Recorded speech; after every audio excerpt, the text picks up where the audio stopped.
পশ্চিমবঙ্গের শিক্ষা ব্যবস্থার একটা।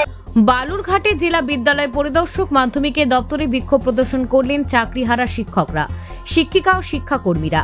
বুধবার দুপুরে প্রথমে ট্যাঙ্ক মোড় এলাকা থেকে মিছিল করে ডিআই অফিস চত্বরে প্রবেশ করে এবং সেখানে বিক্ষোভ দেখান। ডিআইকে ঘিরে বিক্ষোভ দেখানোর পাশাপাশি ডিআই অফিসের গেটে তালা মেরে বিক্ষোভ চাকরিহারাদের। এই ঘটনাকে কেন্দ্র করে প্রচুর পুলিশ মোতায়েন ছিল। পরে বালুরঘাট ট্যাঙ্ক মোড়ে 512 নং জাতীয় সড়ক অবরোধ করে চলে বিক্ষোভ। বেশ কিছুক্ষণ পরে অবরোধ তুলে নেয় চাকরিহারারা। এ বিষয়ে চাকরিহারা শিক্ষক জানান, এই বার্তাটা মুখ্যমন্ত্রীকে দিতে চাই যে আপনি দ্রুত আমাদের যোগ্যদের তালিকা নিয়ে আপনি সুপ্রিম কোর্টে যান এবং এই সমস্ত স্টেডিয়ামে না করে যেটা আইনত লড়াই, সেই লড়াইটা আপনি করুন। এর ফলে আমাদের জীবন যে বিপন্ন হয়েছে সেই জীবনটাকে রক্ষা করুন। আমরা যে যোগ্য, রাজ্য সরকার যেন সেই যোগ্য অযোগ্য আলাদা করে লিস্ট করে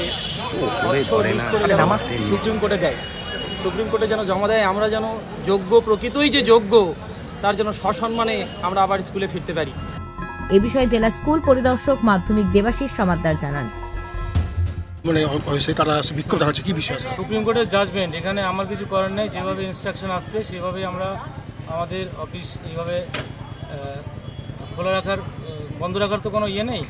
তবুও আমরা যারা আর কি এই চাকরিহারা যোগ্য, যারা চাকরি হারিয়েছে তাদের যে বেদনা, তাদের যে কষ্ট, তার জন্য আমিও সমব্যথী এবং কিছু করার নেই। যেহেতু ইনস্ট্রাকশন কিছু নেই আমাদের।